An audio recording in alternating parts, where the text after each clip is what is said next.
Over the last few years, we've seen the release of a lot of new and high quality Pokemon fan games. And it's no surprise that when a good game gets finished, it's usually going to be put in the spotlight for a lot of people to see. However, there are a few cases where that doesn't happen, and finished projects get quickly overshadowed or forgotten about. That's why I'm here to showcase 5 completed Pokemon fan games that I believe many of you have never played or even heard of. Now, I'm sure a few of you hardcore fan game players might have played maybe 1 or 2 of these games, but I bet when you're done with this video, you'll have at least one new game to play. And while I have made a video like this before, I'm going to be putting a lot more effort into explaining the pros, cons, and details of each project, so stick around for each segment to find out whether or not it'll be your next playthrough. But let's not waste any more of your precious time, and get right into the games. Let's start with a fan game released just last year, going by the name of Pokemon Nightmare. In this game, you'll embark on a journey through the Pokedoku region, a small island known for its diverse environments and cozy towns. The goal is pretty simple: collect 8 gym badges and defeat an evil team that seems to be based off the mythical Pokemon Darkrai. One thing I'll immediately say about this game is that the region and progression tied to it is very linear, and you're going to feel like you're walking in a straight line for about 80% of your journey. But the overworld design quickly makes up for that. Maps are very well put together using an enhanced Generation 3 art style that really distracted me from how straightforward the region was. The story has somewhat of a mysterious feeling to it, but overall felt pretty standard to the classic Pokemon experience, meaning if you don't like walls of text, you'll probably enjoy this game. The difficulty is somewhat challenging, with an enhanced battle AI, but you can always just choose to disable the level cap and easily overlevel your opponents. On the contrary, those level caps combined with the EXP ult make the game very Nuzlocke friendly, and thanks to the advanced Pokedex plugin, you can understand what every Pokemon does without having a browser tab open. There are also very useful options in battle to see the stat changes of every Pokemon on the field, and the details of every move.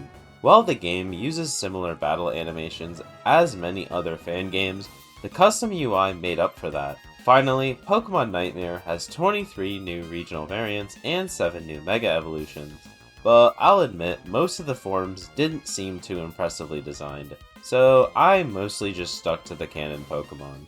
The game has around 15 hours of gameplay, making it a not so short, but definitely sweet experience.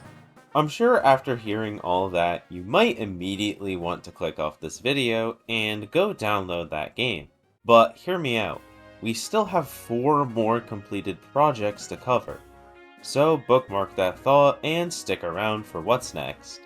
I know many people who have played a ton of ROM hacks are probably very sick of the Kanto region, and I feel the same way, as I don't think a lot of them really change much about the region at all. But I think this fan game in particular is a bit of an exception, and that's because it actually does 2 things that 95% of Kanto-based games don't do at all. And that's change the maps and the story. This is Red Blue Genesis, or RB Genesis, a fan game that aims to recreate the feeling of playing Pokemon Red and Blue for the first time. Using a colorful art style of the Gen 2 games, combined with custom tiles, the world of Kanto will feel so much more alive. But on top of the changes to existing maps, also comes a plethora of new ones, including, but not limited to, a snowy Mount Silver-like peak of Mount Moon, a small farm behind Pewter City, and a dry deserty river east of Route 25. While this is just about everything I'd ask for in a Kanto enhancement game, there's even more content I haven't covered yet. I can't confirm if you can find all of them, but the dex consists of Pokemon from the first 8 generations, and every move, ability, stat, and learn set is up to date with Sword and Shield. Various Mega Stones and other surprising items are scattered across the region for you to collect. The difficulty is a bit above average, but I'd consider that a major plus because of how easy Kanto normally is.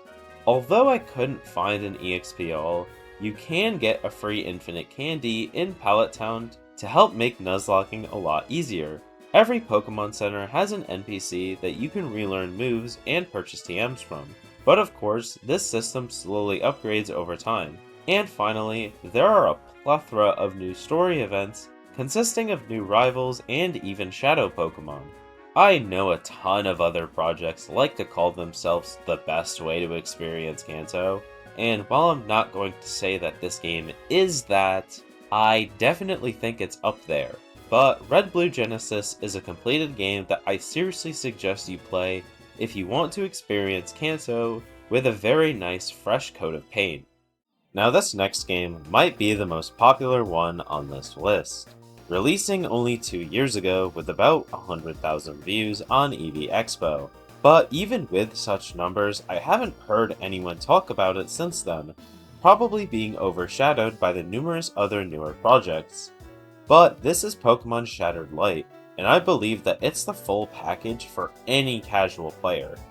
We have a complete region, following Pokemon, the EXP haul pretty much from the start, generations 1 through 8, and a way to grind EXP right from your pause menu if you ever need it, meaning you can play this game from start to finish with very little interruption. However, as a more experienced player, you might find it hard to pick this game up with how easy it is.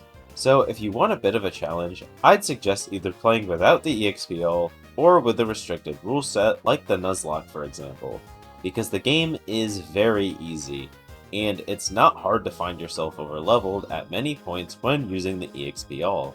But what I at least enjoyed about the game is the atmosphere. The overworld is very well put together, with a custom Gen 3 tile set, combined with the wild Pokemon being encounterable outside of battle. None of the different areas felt boring to explore. I will say though that a lot of the cities felt pretty small for a city, even for Pokemon standards. But considering the time frame this game was made, I'll cut the developers some slack. The plot is very basic, and mostly just serves as a way to tell the player where to go next. So if you're looking for a game with a deep and thought-provoking story, then this probably isn't it for you. But it's still a completed game to keep you busy for a while, so I don't see any reason not to play it if you just want a casual Pokemon experience. Maybe you don't want the classic Pokemon experience, and would prefer something different. Something a lot different. So let me offer you a game called Pokemon Wild Lands. In this game, you don't travel through different towns collecting gym badges, but instead traverse a somewhat underdeveloped world, seeking honor from different clans. The main gimmick of this game is the open world system. Once you complete the short tutorial, which I have to say, I really like when developers make their not narrative focused game very easy to get into, you're able to go pretty much wherever you want. You aren't bound by the restrictions of HMs, since any obstacle can be cleared if there's a Pokemon in your party that can learn that move. Each area has a focus on a different biome, and once you reach its main settlement or town, you'll have to complete tasks around the village to gain the trust of each clan. The game's world comes with a dex of about 290 Pokemon across all 9 generations. Each Pokemon has been buffed with changes to their learn sets. I found a lot of these rebalanced choices to be quite strange and confusing, but of course not enough to interrupt the playability of the game. But I have to be honest about the quality level of the game, and I have to say it's definitely not incredible. There certainly is a lack of things to do around the world, other than just battling trainers and catching Pokemon. The story is pretty non-existent, and the maps, while they look fine, are quite confusing to navigate at times. I've played plenty of low-quality fan games in my time, and while this one in particular does have its quirks, it's not bad at all. I wouldn't suggest it to you if you're looking for a game with a deep story and cast of characters, or interesting level of difficulty, but if you just want to run around an open world, catch some Pokemon, and battle trainers, then you'll for sure have a fun time playing Wild Lands.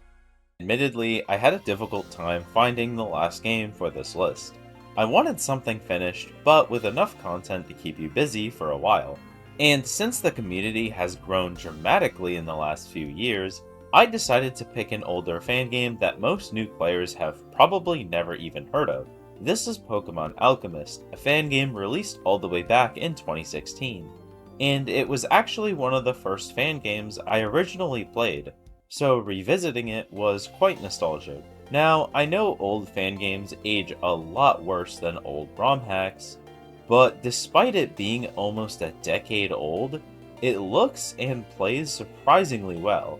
Despite its basic town map, the region is filled with a collection of diverse towns, routes, and dungeons, with the first gym town literally being on top of a volcano.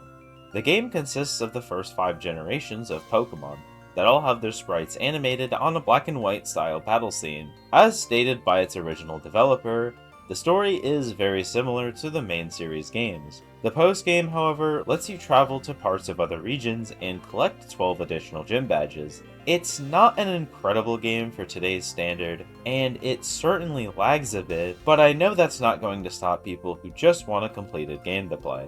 One more honorable mention before we end the video is Pokedoku, an online Pokemon puzzle game based off the game Sudoku. You can choose to complete the daily puzzle, or generate unlimited ones to solve. But if you actually log into the website, which you can simply do with a Google account, you can track the normal and even shiny Pokemon you collect. And if you happen to be watching on the day this video releases, you can even solve the puzzle that they allowed me to make myself. But anyways, I hope that out of these 5 games, you were at least able to find one new game to play. If not, then perhaps check out the rest of the videos on my channel, which I'm sure after that, you'll find yourself an exciting fan game to play. As always, be sure to subscribe and have a nice rest of your day.